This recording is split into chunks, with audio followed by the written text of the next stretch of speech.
वारणा प्रकल्पग्रस्तांमध्ये जमीन घोटाळा आणि आर्थिक गैरव्यवहाराचा आरोप. वारणा प्रकल्पग्रस्तांच्या नावावर मोठा जमीन घोटाळा आणि आर्थिक घोटाळा झाल्याचं गंभीर प्रकरण उघड झालंय.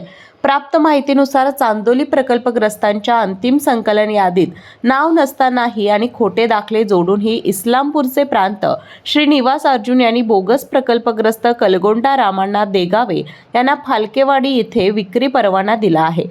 बाळ, फ्रीजमधून श्रीखंड काढ ना. आम्ही पूर्वी घरीच बनवायचो श्रीखंड.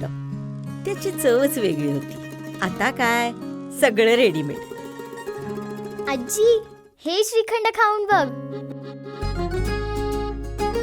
आज तुझ्या आईनं घरीच बनवलं की काय? हे आहे गोकुळचं श्रीखंड. अगदी जिभेवर रेंगाळणार. जिभेवरच नाही तर मनावरही रेंगाळणार. गोकुळ श्रीखंड, मनावर रेंगाळणार.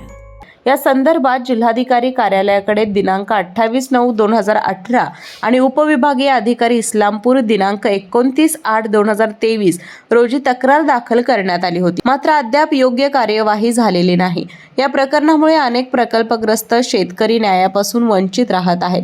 अधिकारी वर्गाकडून होत असलेल्या दुर्लक्षामुळे प्रकल्पग्रस्तांमध्ये प्रचंड नाराजी आहे. या संदर्भात जमीन घोटाळा, आर्थिक घोटाळा यांची उच्चस्तरीय चौकशी करून इस्लामपूरचे प्रांत श्रीनिवास अर्जुन यांच्यासह संबंधित अधिकारी यांच्यावरही कठोर कारवाई करावी अशी मागणी राष्ट्रवादीचे जयसिंग पाटील यांनी मुख्यमंत्री, उपमुख्यमंत्री, महसूल मंत्री, मदत आणि पुनर्वसन मंत्री, जिल्हाधिकारी सांगली यांच्याकडे लेखी निवेदनाद्वारे केली आहे. नमस्कार. एक गंभीर विषय आहे. सांगली जिल्ह्यातील तालुका वाळवा इस्लामपूर येथील इस्लामपूरचे प्रांत श्रीनिवास अर्जुन यांनी या मुजर अधिकाऱ्यांनी जे तिथले जे खरोखरचे धरणग्रस्त आहेत यांना त्यांच्या हवाचे लग्नाचे पुरावे आणा 1975चे असा शेरा मारलाय. आणि याच्या उलट जे खोटे धरणग्रस्त आहेत ज्यांनी खोटा दाखला लावून जो तिथला जमीन मिळवली आहे त्या संदर्भात अनेक तक्रारी पुनर्वसन विभागात आहेत.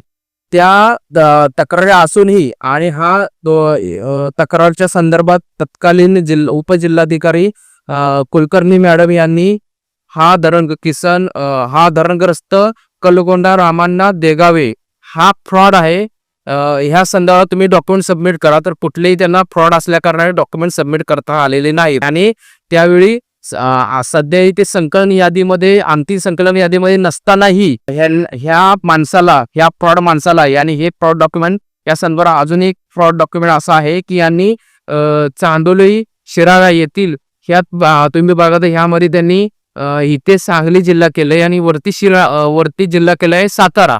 तर हा फ्रॉड डॉक्युमेंट जोडलेले आहेत. आणि विक्री परवाना साठी अर्ज केला असताना तेथील इस्लामपूरचे प्रांत श्रीनिवास अर्जुन यांनी ह्या बोगस धरणग्रस्ताचे संगनमत करून हा घोटाळा केलेला आहे. या संदर्भात मी जिल्हाधिकारी साहेबांनाही निवेदन दिलेलं आहे, अप्पर साहेबांनी निवेदन दिलेलं आहे. या संदर्भात त्यांच्याशी त्यांनाही सविस्तर सांगितलेलं आहे. तर यांना कळकळीची पुन्हा एकदा विनंती करतो, हा भ्रष्ट अधिकारी श्रीनिवास अर्जुन याच्यावरती कठोर कारवाई करावी. KK न्यूज साठी प्रतिनिधी रोहित पास्ते.